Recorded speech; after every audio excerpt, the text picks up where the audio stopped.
Dear students, मैं हूँ Mrs Hibatur Rauf, assistant professor physics. आज हम पढ़ेंगे चैप्टर नंबर 13 करंट इलेक्ट्रिसिटी। और आज का हमारा टॉपिक है रियोस्टेट थर्मिस्टर्स। सबसे पहले हम देखेंगे रियोस्टेट को।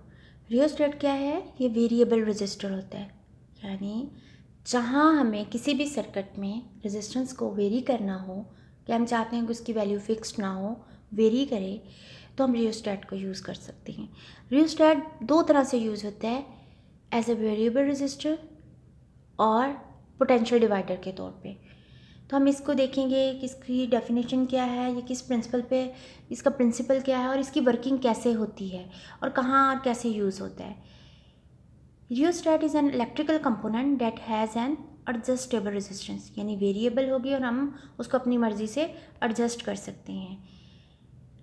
अब rheostat is an adjustable resistor used in applications that require adjustment of current।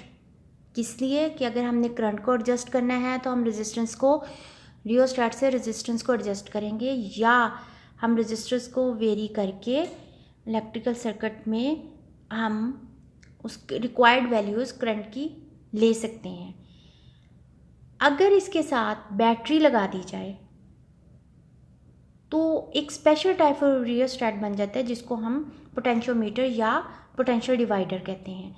Basically rheostat में ओहम्स लॉ का ही प्रिंसिपल यूज़ होता है, ओहम्स लॉ ही यूज़ होता है, क्योंकि रेजिस्टेंस है, जब करंट उसमें से पास करेगा तो करंट रेजिस्टेंस के ऊपर आके करंट पोटेंशियल ड्रॉप होगा, जब पोटेंशियल ड्रॉप होगा तो वो according to Ohm's law V is equal to IR होगा। The basic principle that rheostat use is Ohm's law which states that the current is inversely proportional to resistance, कि current और resistance एक दूसरे के inversely proportional for a given voltage. This means the current decreases, current की value decrease होगी as the resistance increases.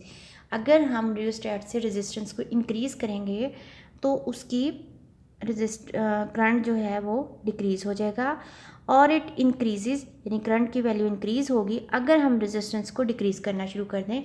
अब ये increase और डिक्रीज़, रेजिस्टेंस को इंक्रीज़ करना और डिक्रीज़ करने ही को हम एडजस्टमेंट कहते हैं, रेजिस्टेंस को वेरी करना कहते हैं।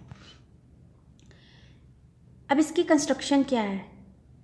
रियोस्टेट की कंस्ट्रक्शन क्या है कि इसमें एक बेयर मैग्नेट वायर होती है, जिसको हम इंसुलेटिंग सिलेंडर के ऊपर वाउंड किया जाता है या लपेटा जाता है। मतलब एक आपके पास इंसुलेटिंग सिलेंडर है, जैसे कोई प्लास्टिक का या जैसे कोई ऐसा मटेरियल जिसमें से करंट पास ना कर सके, ग्लास का, उसके ऊपर magnet wire, bare magnet wire को लपेट दिया जाएगा।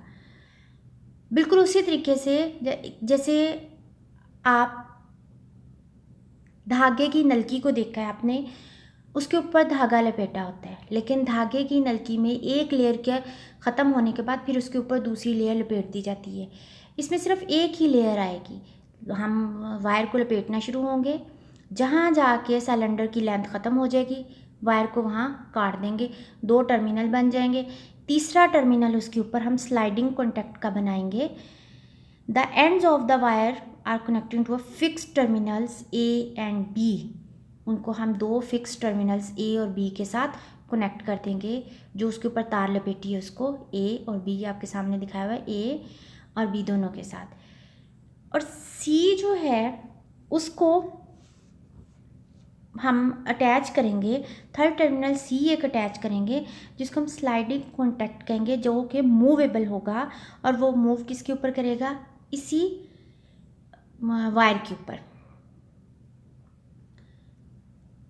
Current enters the rheostat through one of its terminal, किसी एक टर्मिनल से एंटर होगा, flows through the wire coil and contact, ठीक है, हम उसमें से फ्लो करेगा, and exit through the other terminal, दूसरे टर्मिनल से वो एग्जिट कर देगा। Rheostat do not have polarity, इसमें किसी किस्म की पोलैरिटी नहीं होगी। मैं पोलैरिटी से मुराद इसका कोई पॉजिटिव टर्मिनल और नेगेटिव टर्मिनल नहीं होगा, क्योंकि रेजिस्टेंस का पॉजिटिव नेगेटिव टर्मिनल नहीं होता।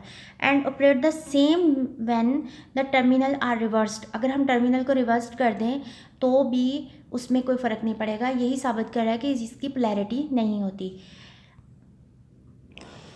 ये आप देख सकते हैं, ये वेरिएबल रजिस्टर के तौर पे एक रियोस्टेट दिखाया हुआ है कि इसके ऊपर स्लाइडिंग कॉन्टैक्ट स्लाइड कर रहा है कि स्टार्टिंग टर्मिनल, ये आपके पास स्टार्टिंग टर्मिनल एक साइड पे दिखाया हुआ है और एक साइड पे एंड टर्मिनल।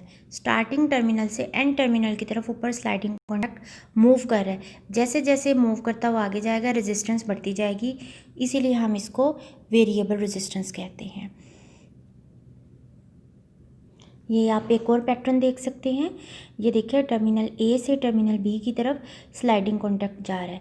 स्लाइडिंग कॉन्टैक्ट जो मूव कर रहा है उसमें देखें एरो का साइन है, तो रेजिस्टेंस 0 से इंक्रीज़ कर रही है। ये 0 पे है और ये अब इंक्रीज़ करना शुरू हुई, इंक्रीज़ करती जा रही है। अगर हम कहें इसकी रेजिस्टेंस वेरी करती है 0 से R तक, तो इसकी लेंथ होगी 0 से L। तो 0 से लेंथ अगर बढ़ाएंगे यानी रेजिस्टेंस की लंबाई भी बढ़ेगी और लेंथ भी बढ़ेगी, रेजिस्टेंस की मैग्नीट्यूड भी बढ़ेगी और लेंथ भी बढ़ेगी, कंडक्टर के तौर पे बिहेव करेगा। जितना ये बढ़ती जाएगी इसी तरह एडजस्ट भी होती जाएगी रेजिस्टेंस और वेरी भी करती जाएगी। ये स्लाइडिंग कॉन्टैक्ट को हम C कहेंगे। वायर का एक टर्मिनल B से कनेक्टेड है, एक टर्मिनल A से कनेक्टेड है, और A जब इसको बैटरी से कनेक्ट किया जाएगा या किसी सर्किट में लगाया जाएगा जहां रेजिस्टेंस वेरी करनी है, तो इसमें से करंट पास करेगा, A से पास करेगा और B पॉइंट पे एग्जिट करेगा। ये थी इसकी वर्किंग वेरिएबल रजिस्टर की। अब हम देखेंगे कि इसी वेरिएबल रजिस्टर को यानी रियोस्टेट को हम पोटेंशियल डिवाइडर के तौर पे कैसे यूज़ कर सकते हैं। ये